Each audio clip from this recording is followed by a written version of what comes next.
Breaking news! With Week 18 approaching and the NFC playoff landscape still undecided, the Philadelphia Eagles find themselves in the midst of a strategic dilemma, one that could very well define how far this team can go in the postseason. After a chaotic, frustrating, yet strangely revealing victory over the Buffalo Bills, one thing became crystal clear. This is the story of two Eagles, one led by an elite and suffocating defense, and the other hampered by an unstable and inconsistent offense that simply can't play well throughout the four quarters. Well, I need to talk more about this and other things the Eagles need to be aware of if they want to make it past the playoffs. I'll tell you all the details now, but first, make sure you've already hit the like button. But only do that if you've been an Eagles fan since the 80s. It's great to see fans of all ages and generations. Write this: since when have you been an Eagles fan? I'll react to your comment. Against Buffalo, it was the same narrative that has haunted this team all season long. For one half, the Eagles looked like Super Bowl contenders. Jalen Hurts was dealing.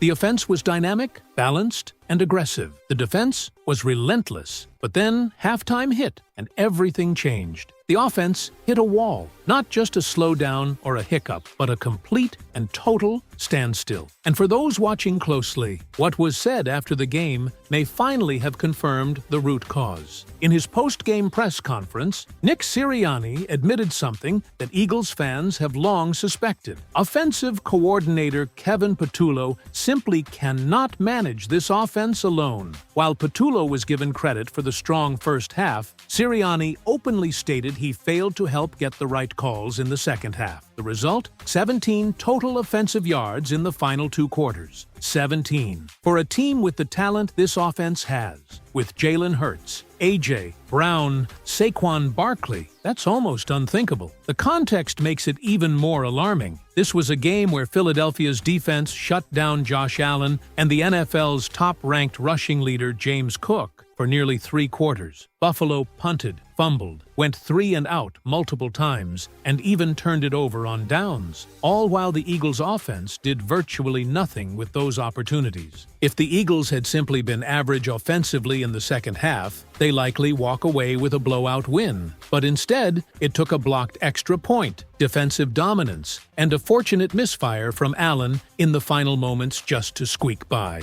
The offensive collapse isn't new. It's been a theme all season. What is new is Sirianni going public with the fact that Patullo needs help. And that should terrify fans just as much as it provides hope. Because it tells us two things. 1, the coaching staff is aware of the issue. And 2, the solution, more involvement from Sirianni, has already worked in the past few weeks. We saw what this offense looked like when he stepped in more directly. Multiple games with clean sequencing, creative formations, well-timed play action, and a Jalen Hurts that looked comfortable and confident. The difference in the Buffalo game was that Sirianni didn't step in during the second half. Why? That's the million-dollar question. Maybe he thought the lead was safe. Maybe he wanted to test Patullo. Either way, it didn't work. And now, heading into the most crucial stretch of the season, there's no more room for these types of experiments. This brings us to Week 18. The Eagles still have a shot at the number 2 seed in the NFC.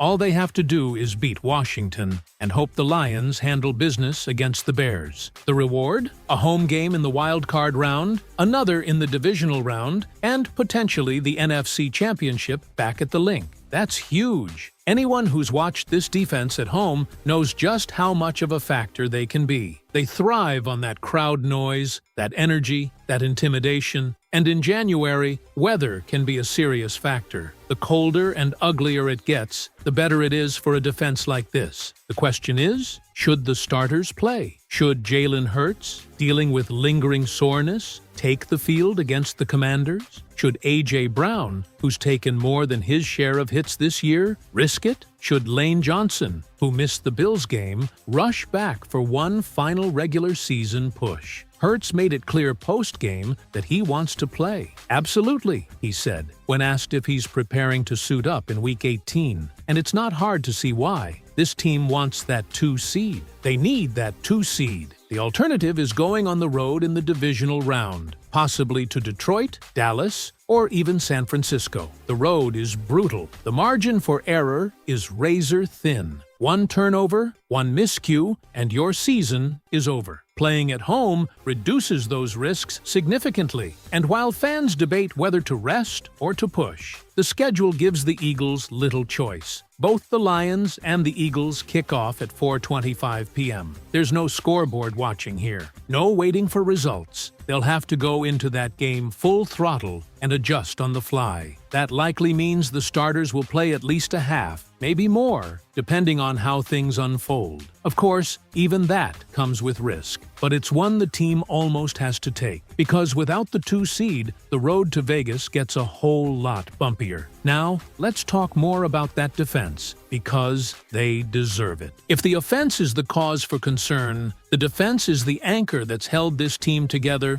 week after week. And against Buffalo, they weren't just good, they were suffocating. Josh Allen came into this game red hot. James Cook had been torching defenses for weeks. Neither got anything going. Buffalo's first 8 drives: punt, fumble, punt, 3 and out, 3 and out, punt, turnover on downs, punt. It was a defensive clinic. Even the points Buffalo did score came off of ticky-tack officiating and circus catches, including one that many believe wasn't even a catch at all. And don't even get started on the referees. Job held on a clear PI, no call. A late hit on Hurts, right in front of the ref, ignored. Yet the Eagles never flinched. Jalen Carter returned and looked like a force of nature, even playing through pain. His blocked extra point might have been the play of the game. Jalen Phillips and Galix Hunt both added 2 more sacks, pushing the Eagles to 25 sacks since Phillips was added to the roster, a league-high total in that span. Quiney Mitchell continues to emerge despite battling both elite receivers and brutal officiating. This unit is as deep and disruptive as any in football right now. And the scary thing is, they can still get better. With more snaps together, with more communication, this group has the chance to completely shut down opposing quarterbacks. And we're talking about matchups like Sam Darnold, or a banged-up Jordan Love, or possibly even a rookie like Caleb Williams, depending on how the final seedings shake out. That's the kind of opportunity you want if you're building toward a Super Bowl run. So here's the big question for all of you watching. Given the choice between rest and health, or pushing hard for the number 2 seed, what would you do? Should the Eagles go all in for the 2 spot and trust that the momentum is worth the risk? Or should they prioritize rest, knowing that a fresh team might survive the road? Let me know in the comments. What do you want the Eagles to do in Week 18?